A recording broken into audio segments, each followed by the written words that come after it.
So the book we're starting is City Spies. It's book 1. So you can read along. We're starting on chapter 1. The chapter's called A Man Called Mother. Sarah looked at the water stain on the wall and imagined it was an island. She wasn't sure if it was because it actually looked like one, or just because she so desperately wished she were in some tropical paradise far from Brooklyn and this tiny room on the 8th floor of Kings County Family Court. She sat across the table from her public defender, a massive man in a rumpled suit named Randall Stubbs. His bulky frame hunched over her as he scanned her file. "This doesn't look good," he muttered, because stating the obvious was apparently something they taught in law school. "You're lucky they made such a generous offer." "They have?" Sarah asked, surprised. "What is it?" He looked up from the file and said, "You plead guilty to all charges and get 30 months in juvenile detention." 2.5 years in juvie didn't sound generous to Sarah, but it probably wasn't much worse than her last few foster homes. She was tough for a 12-year-old. She could handle it. "And of course," he added, "you won't be allowed near a computer." This, however, was unacceptable. "For how long?" "For the duration of your sentence. Maybe longer as a condition of your release. That'll be up to the judge." "But all I did was what?" he interrupted. "Hack into the computer network for the entire juvenile justice system of New York City? Is that what you were going to say? Because that's not what I'd call an all I did situation." "I know, but I was only trying to..." "It doesn't matter what you were trying to do," he said. "All that matters is what you did. You're lucky you're 12. If you were 13, they probably would have bumped you up to a higher court to make an example out of you." The weight of this hit her hard, and for the first time she regretted her actions. Not because they were against the law. Legal or not, she had no doubt that she'd done the right thing. But she'd never considered that she would be banished, or could be banished, from the one corner of the world that made sense to her. The only time Sarah felt at home was when she was sitting at a computer keyboard. "I'll never hack again," she said. "I promise." "Oh, you promise?" he responded sarcastically. "Maybe you can cross your heart and hope to die once we get in court. I'm sure that'll fix everything." Sarah struggled when it came to controlling her temper. A diagnosis confirmed by multiple counselors and at least 2 school psychologists. Still, she tried to keep cool as she looked at the man who was supposed to be helping her. She couldn't risk angering him, because he was her only hope for a positive outcome. So she took a deep breath and counted to 10. A tip from one of those counselors whose name she'd long forgotten. "If I can't use a computer," she said, barely masking her depression, "then I can't do the one thing I'm good at. The thing that makes me special." "Yeah? Well, should have thought of that before you..." She probably would have lost her temper right then and there if the door hadn't suddenly flown open, and into the room stepped a man who was in every way the opposite of her attorney. He was tall and thin, with a thatch of unruly black hair. His suit was impeccable. His tie matched his pocket square, and he spoke with a British accent. "Sorry to interrupt," he said politely, "but I believe you're in my seat." "You've got the wrong room," grumbled Stubbs. "Now, if you don't mind, I'm having a conference with my client. Except, according to this substitution of counsel form, she's my client." The other man replied as he showed Stubbs a piece of paper. This brought an instant smile to Sarah's face. Stubbs eyed the man. "That doesn't make any sense. She can't afford a fancy lawyer like you. She doesn't have any money." "Of Of course she doesn't have any money. She's 12. 12-year-olds don't have money. They have bicycles and rucksacks. This one, however, also happens to have an attorney. This paper says I've been retained to represent Miss Sarah Maria Martinez. He turned to her and smiled. Is that you? Yes, sir. Brilliant. This means I'm in the right place. Who retained you? Asked the public defender. An interested party, said the man. Beyond that, it's not your concern. So if you'll please leave, Sarah and I have much to talk about. We're due before a judge shortly. Stubbs mumbled to himself as he shoveled his papers into his briefcase. I'm going to check this out. There's a lovely lady named Valerie who can help you, said the British man. She's with the clerk of courts on the 7th floor. I know where she is, Stubbs snapped as he squeezed past the man into the hallway. He started to say something else, but instead he just made a frustrated noise and stormed off. Once Stubbs was gone, the new attorney closed the door and sat across from Sarah. I've never seen that before, he marveled. He literally left the room in a huff. She had no idea who would have hired an attorney for her, but she was certainly happy with the change. I've never seen it either.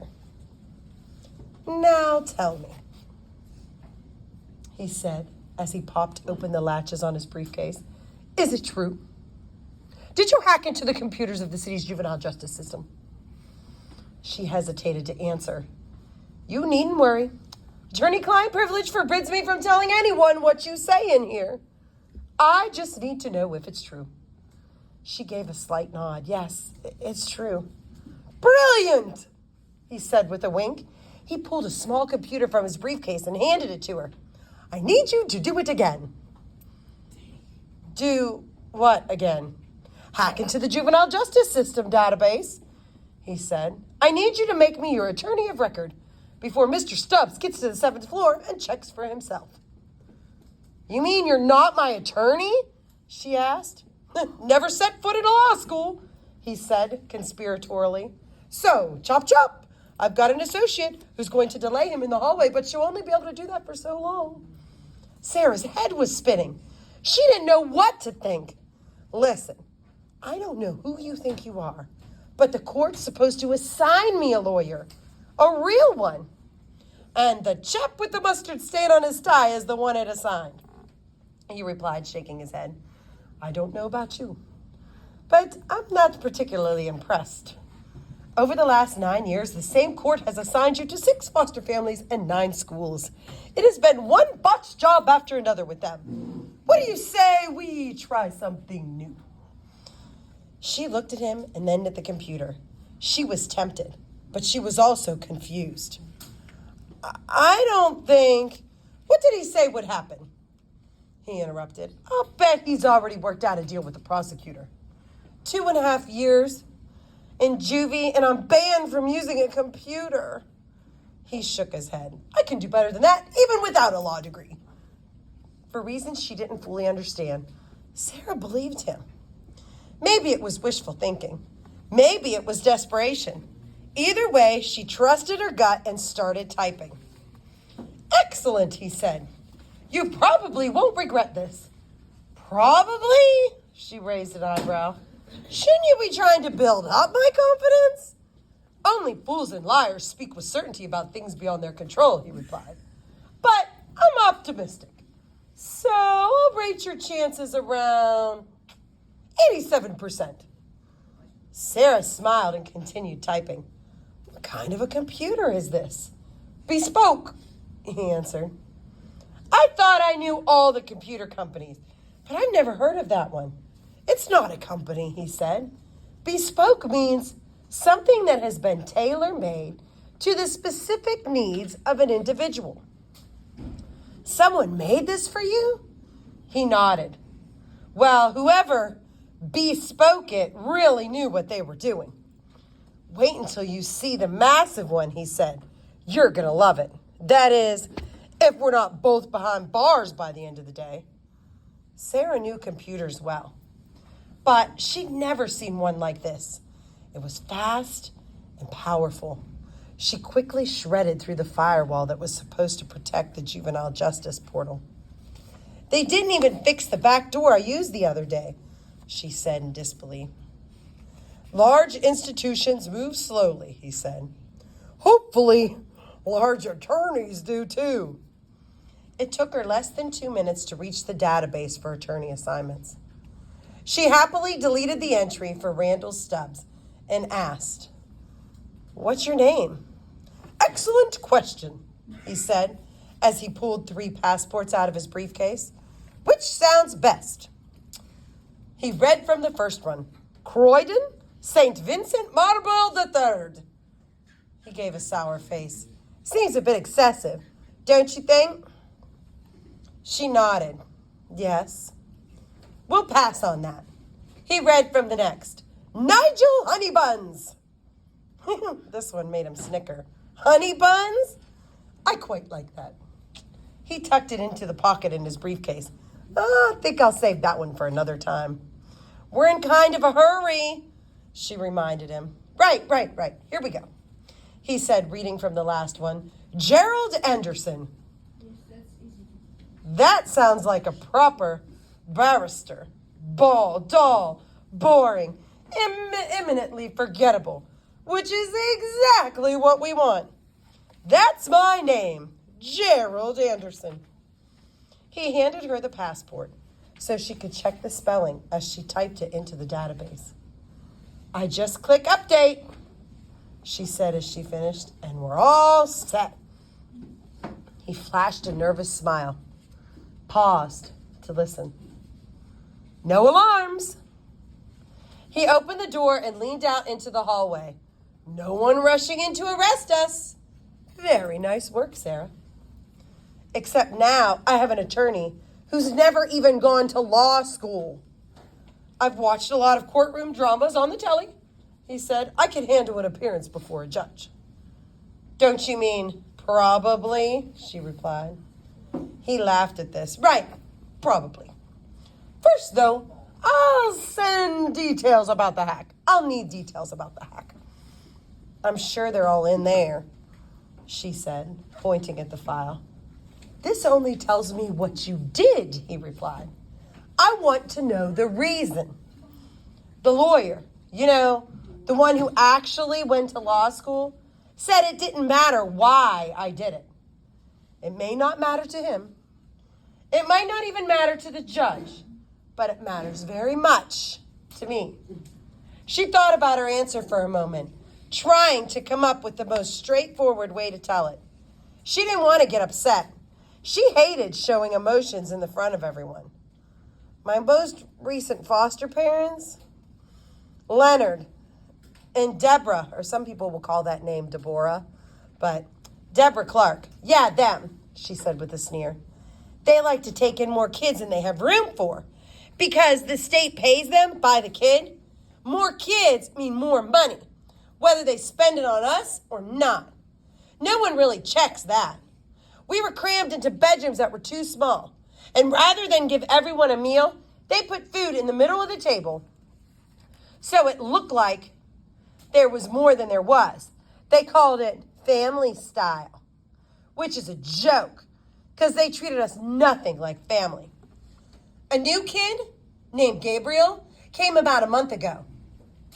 He was scared, sad, lonely, everything you'd expect from a 5-year-old. He liked me because we were the only Hispanic kids in the house." "You spoke Spanish to him?" "Sometimes," she said, "until they made us stop. Mr. Clark told me, 'You're in America now, so speaking English is something you're going to have to get used to.'" The lawyer shook his head. "And what did you say to that?" "I pointed out that Puerto Rico was already part of America, and that I'd spent almost my entire life in Brooklyn, and that if he really wanted to speak English well, he shouldn't end sentences with prepositions." The man laughed. "Cheeky." "I'm not exactly sure what cheeky means, but his cheeks turned red." "So I guess so," she replied. "Did you get into trouble?" he asked. She nodded. The humor of the moment was gone. "I could handle his punishment, though." It was Gabriel who couldn't. Why was Gabriel punished? She paused and saw him studying her expression. He wanted to watch her eyes as she spoke. One night, he wet his bed, she answered. And to punish him, they locked him in the hall closet. I could hear him crying, but they didn't care. They would have let him cry all night. So I got up and let him out. And then what happened, he asked. Then they locked me in the closet with him. Told me I had to learn my place. So I picked the lock from the inside and let us both out.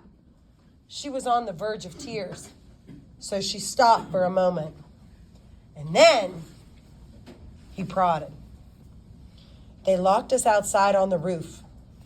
They left us there all night. It was cold. It was terrifying. The next morning, I went to school, got a pass to the computer lab, and started working. First, I hacked the juvenile justice database to see how many kids had been sent to the Clarks.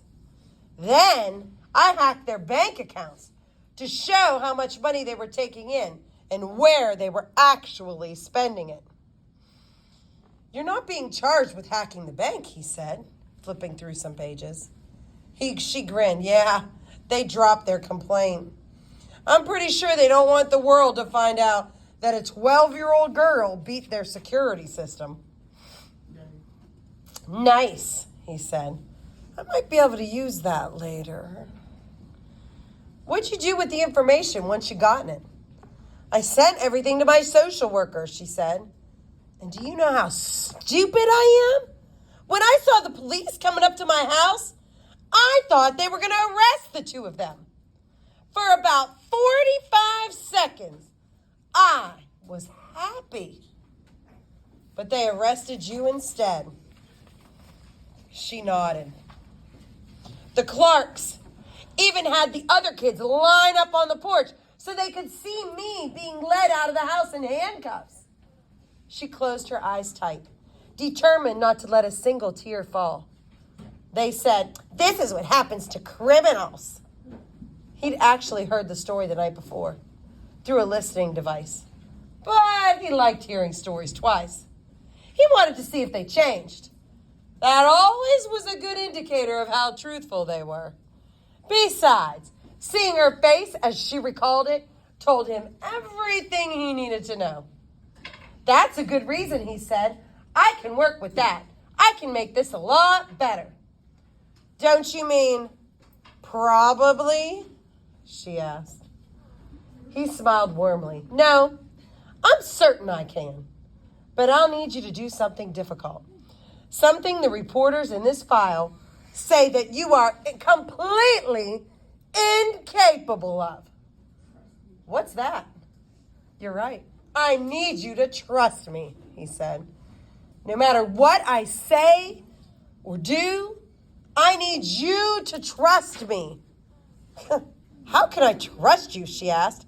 I don't even know your name. Sure you do. It's Nigel Honeybuns. It's Gerald Anderson. Sometimes it's even Croydon St. Vincent Marlborough III. It all depends on the situation, he said with a shrug. But my friends and my colleagues, and I do hope that's a group you'll soon consider yourself to be part of, they all call me Mother. For the first time since she'd been arrested, Sarah laughed. Mother? That's an unusual name for a man. True, he said, smiling at her. But I'm an unusual man. Wouldn't you say?